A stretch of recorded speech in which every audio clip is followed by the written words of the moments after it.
1 अप्रैल 2020। दुनिया एक तरफ कोरोना महामारी से लड़ रही थी, देश में लॉकडाउन लगा था और सड़कों पर सन्नाटा था।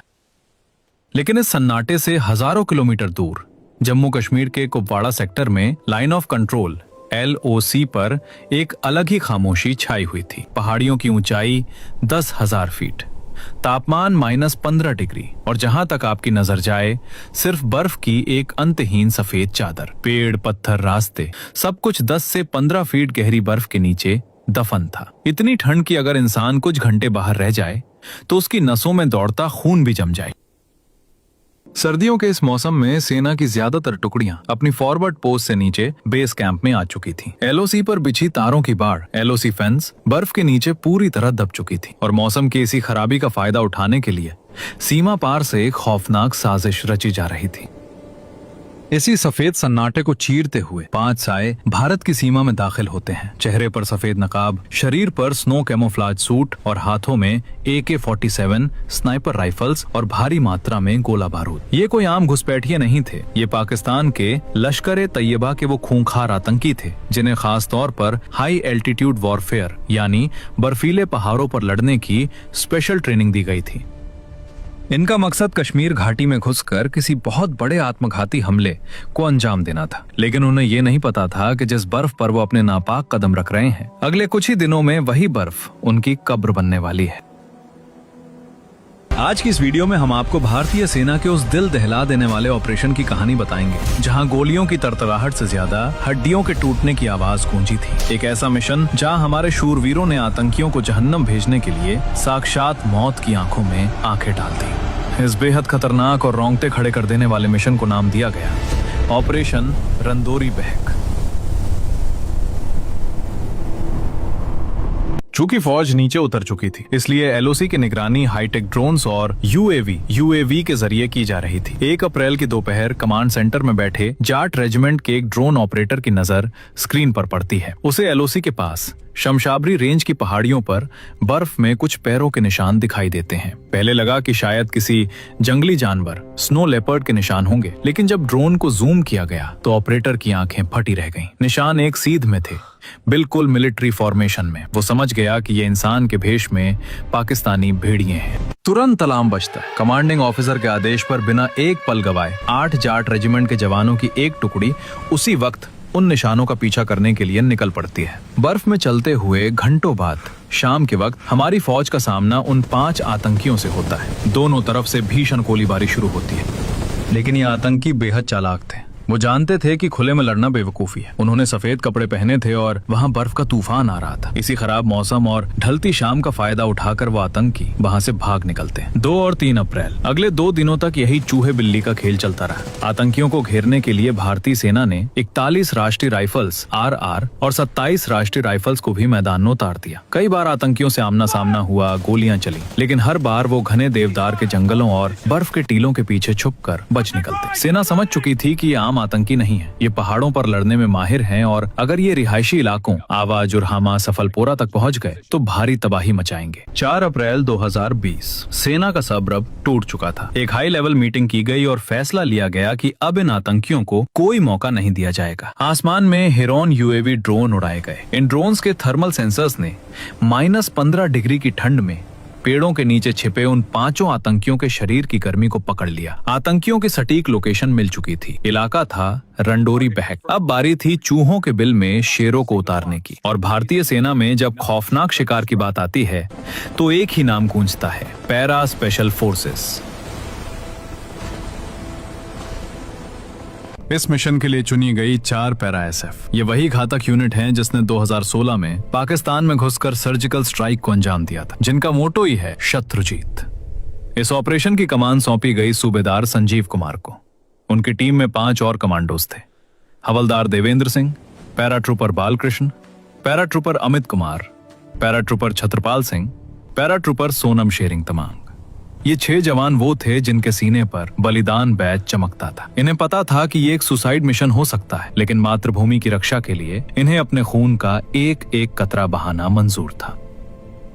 4 अप्रैल की रात चांद की रोशनी से कुपवाड़ा के बर्फीले पहाड़ चमक रहे थे। आसमान में एक ALH ध्रुव हेलीकॉप्टर गड़गड़ाते हुए रंडोरी बहक की चोटी के पास पहुंचता है। हेलीकॉप्टर से एक मोटी रस्सी फास्ट रोप नीचे लटकाई जाती है और फिर एक के बाद एक ये 6 कमांडोज बर्फ के उस समंदर में कूद पड़ते हैं। जमीन पर कदम रखते ही उन्हें एहसास होता है कि बर्फ उनकी कमर तक गहरी है। पारा -15 डिग्री से भी नीचे गिर चुका था। हर एक कदम उठाना किसी पहाड़ को धकेलने जैसा था। सांस लेने पर हवा फेफड़ों में सुइयां चुभ रही थी, लेकिन कमांडोज के चेहरे पर कोई शिकन नहीं थी। उनके night vision goggles NVGs activated थे। अपनी असॉल्ट राइफल्स को छाती से लगाए ये कमांडोज बिल्कुल खामोशी से बिना एक शब्द बोले लगातार 5 घंटे तक उस कमर तोड़ बर्फ में आतंकियों के निशानों का पीछा करते रहे।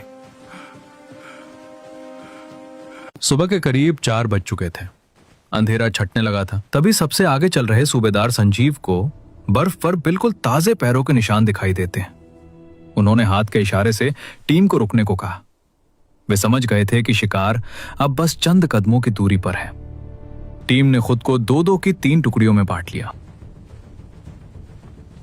कमांडोज धीरे धीरे आगे बढ़ रहे थे। सबसे आगे हवलदार देवेंद्र और पैराट्रूपर बालकृष्ण थे। तभी प्रकृति ने खौफनाक खेल खेला। जिस बर्फ पर देवेंद्र और बालकृष्ण चल रहे थे वो असल में कोई जमीन नहीं थी, बल्कि पहाड़ के किनारे लटकती हुई बर्फ की एक परत थी। छज्जा टूटा और पलक झपकते ही दोनों कमांडोज खाई में गिर पड़े। पीछे चल रहे बाकी 4 कमांडोज को कुछ समझ नहीं आया। वो रेंगते हुए खाई के किनारे पहुंचे और नीचे झांका। नीचे जो नजारा था उसने उनके खून को जमा दिया। देवेंद्र और बालकृष्ण एक छोटी सी बर्फीली गुफा में थे और उनके ठीक सामने महज 10 से 15 फीट की दूरी पर पांचों के पांचों लश्कर आतंकी बैठे थे। दूरी इतनी कम थी कि बंदूक उठाने का भी वक्त नहीं था। अगर वो आतंकी अपनी मैगजीन खाली कर देते तो दोनों कमांडोज वहीं भून दिए जाते। लेकिन भारतीय सेना के कमांडो का दिमाग बिजली से भी तेज चलता है। देवेंद्र और बालकृष्ण ने बिना 1 सेकंड गवाए हवा में ही उन आतंकियों पर भूखे शेर की तरह छलांग लगा दी। उन दोनों को आतंकियों पर कूदता देख ऊपर से सूबेदार संजीव, अमित, छत्रपाल और सोनम भी उस गुफा में कूद पड़े। अब वो जगह इतनी छोटी और संकरी थी कि अगर हमारे जवान अपनी बंदूकों से गोलियां चलाते तो वो गोली अपने ही साथी को लग सकती थी। इसलिए उन 6 कमांडोज ने एक ऐसा फैसला लिया जो मिलिट्री इतिहास के सबसे खौफनाक और बहादुरी भरे फैसलों में गिना जाता है। उन्होंने अपनी बंदूकें पीछे की और शुरू हुआ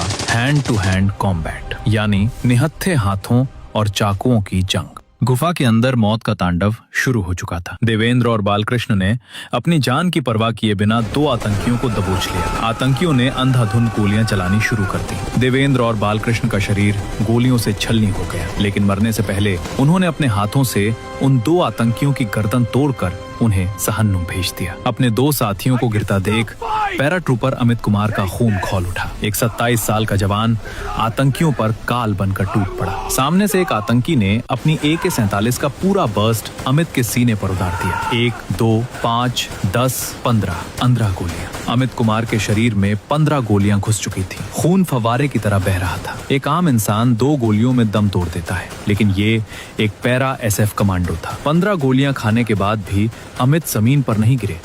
उन्होंने आगे बढ़कर उस आतंकी की राइफल छीनी, उसे जमीन पर पटका और अपने नंगे हाथों से उसका चेहरा तब तक पीटते रहे जब तक उस आतंकी की सांसें नहीं रुक गईं। उधर सूबेदार संजीव कुमार भी कई गोलियां खा चुके थे, लेकिन उन्होंने एक आतंकी को नीचे गिराया और अपनी कोहनी से उसकी नाक और खोपड़ी पर ऐसे वार किए कि आतंकी वहीं ढेर हो गया। अब केवल एक आतंकी बचा था। छत्रपाल सिंह उसे पकड़ने के लिए आगे बढ़े, लेकिन उस आतंकी ने घबराकर चारों तरफ अंधाधुंध गोलियां चला दी। इन गोलियों से छत्रपाल भी बुरी तरह घायल होकर गिर पड़े। आतंकी को लगा कि वो अब भाग निकलेगा। वो गुफासा से बाहर की तरफ भागा, तभी पीछे खड़े टीम के इकलौते बचे और घायल कमांडो सिक्किम के शेर सोनम शेरिंग तमांग ने अपनी राइफल उठाई और उस भागते हुए आतंकी पर एक गोली दाग दी।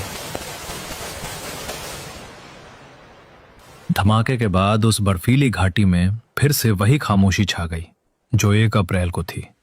लेकिन अब एक फर्क था। कुपवाड़ा की वो सफेद बर्फ अब पूरी तरह लाल हो चुकी थी। पांचों के पांचों खूंखार आतंकी मारे जा चुके थे, लेकिन इस जीत की कीमत बहुत बड़ी थी। कुछ घंटों बाद जब बैकअप टीम आर्मी रेस्क्यू वहां पहुंची तो उन्होंने देखा कि सूबेदार संजीव, अमित और सोनम की सांसें अभी भी चल रही थीं। उन्हें तुरंत एयरलिफ्ट करके श्रीनगर के बेस हॉस्पिटल ले जाया गया। डॉक्टरों ने कई घंटों तक ऑपरेशन किया, लेकिन अत्यधिक खून बह जाने और शरीर में अनगिनत गोलियां होने के कारण सूबेदार संजीव कुमार और अमित कुमार ने भी हमेशा के लिए अपनी आंखें मूंद ली। इस पूरे 6 लोगों के स्क्वाड में केवल एक जवान सोनम शेरिंग तमांग जिंदा वापस लौट पाए। भारत सरकार ने इस अदम्य साहस के लिए सूबेदार संजीव कुमार को मरणोपरांत भारत के दूसरे सबसे बड़े शांतिकालीन वीरता पुरस्कार कीर्ति चक्र से सम्मानित किया। सोनम शेरिंग तमांग को शौर्य चक्र से नवाजा गया और मातृभूमि के लिए हंसते हंसते अपनी जान देने वाले अमित कुमार, छत्रपाल सिंह, बालकृष्ण और देवेंद्र सिंह को मरणोपरांत सेना मेडल से सम्मानित किया गया। दोस्तों, आज हम अपने घरों में चैन से सो पाते हैं क्योंकि उस -15 डिग्री की ठंड में कोई अपना घर, अपना परिवार छोड़कर 15 गोलियां खाने के बाद भी दुश्मन की गर्दन मरोड़ रहा था। अगर 4 पैरा SF के इन शूरवीरों की बहादुरी सुनकर आपके रोंगटे खड़े हुए हों और सीना गर्व से चौड़ा हुआ हो, तो आज कमेंट बॉक्स जय हिंद और इंडियन आर्मी से भर जाना चाहिए। इस वीडियो को हर उस भारतीय तक पहुंचाइए जिसे अपनी सेना पर गर्व है। हम ऐसे ही रियल लाइफ ऑपरेशंस की कहानियां आपके लिए लाते रहेंगे। तब तक के लिए जय हिंद, जय भारत।